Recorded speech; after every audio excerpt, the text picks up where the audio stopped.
Hello guys, so for today's video, magla-launch na ngayong February 20, 2025 sa mainnet yung Pi Network. Ibig sabihin, pwede na ma-withdraw yung mga Pi token nyo to real money.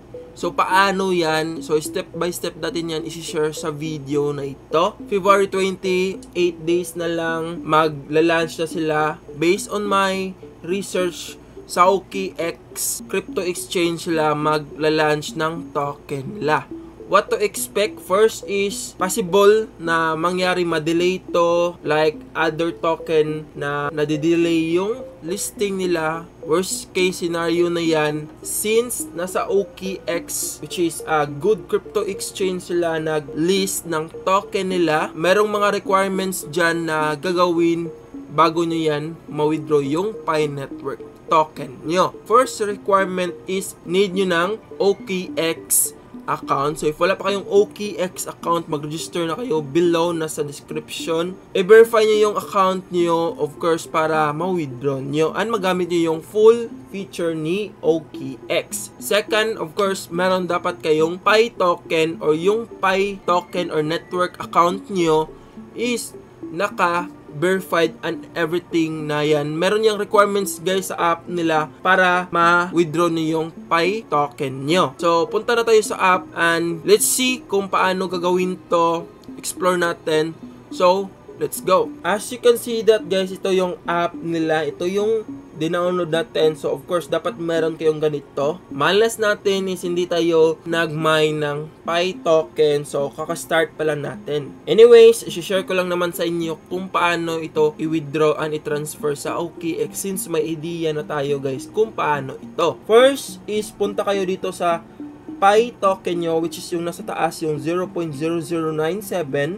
Yan yung token na nakuha nyo. As you can see, meron yung mga categories. Punta kayo dito sa mainnet checklist. Dito guys, need nyo i-complete lahat ng requirements dito para ma-transfer nyo yung Pi token nyo sa mainnet or yung OKX exchange. Tapos na ako sa number 1, download Pi, create a Pi wallet. So, in this case, since gusto ko ipakita sa inyo guys kung paano. So, generate new wallet nyo lang. Then, itong wallet na ito guys, no, make sure na si-save nyo sa safe place dahil itong mga words na ito, itong 24 words is ito yung gamitin nyo in the future para malagin nyo yung account nyo sa wallet nyo o yung wallet nyo. So, if wala ito, di nyo yan malalagin. And if malolos nyo to, wala na kayong wallet na malalagin. So, make sure save and copy it. So, use anything lang, kahit ano. Pwedeng hindi fingerprint, pwedeng kahit ano lang guys, kung anong meron kayo. Then, continue lang. Then, meron na kayong Pi mainnet wallet. So, ang gagawin natin is, punta kayo dito ulit sa app.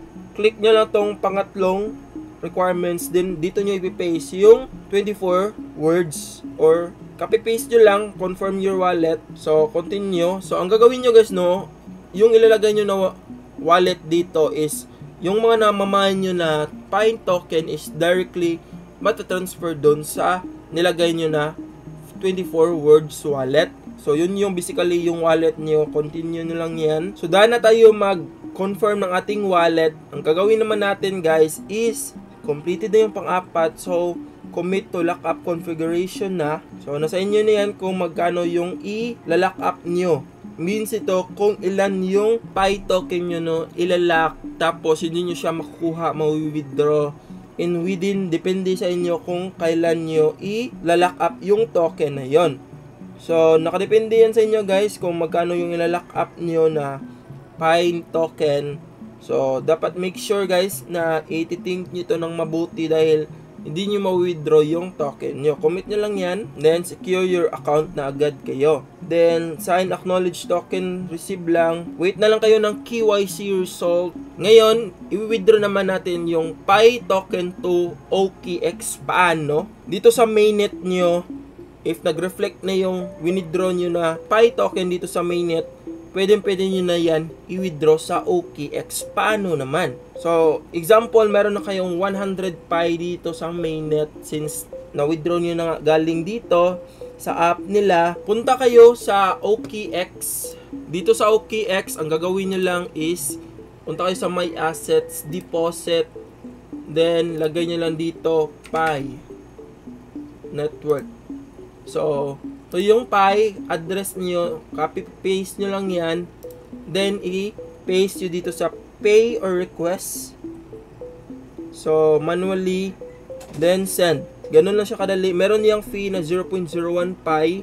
Then supposedly matatransfer na yan dito sa OKX wallet natin. So if meron pa naman kayong questions guys, comment lang kayo sa baba, sagutin natin yan. Let's see kung may mali tayo sa video na ito. So gawa natin ng second video kung paano yan gagawin in this upcoming February 20.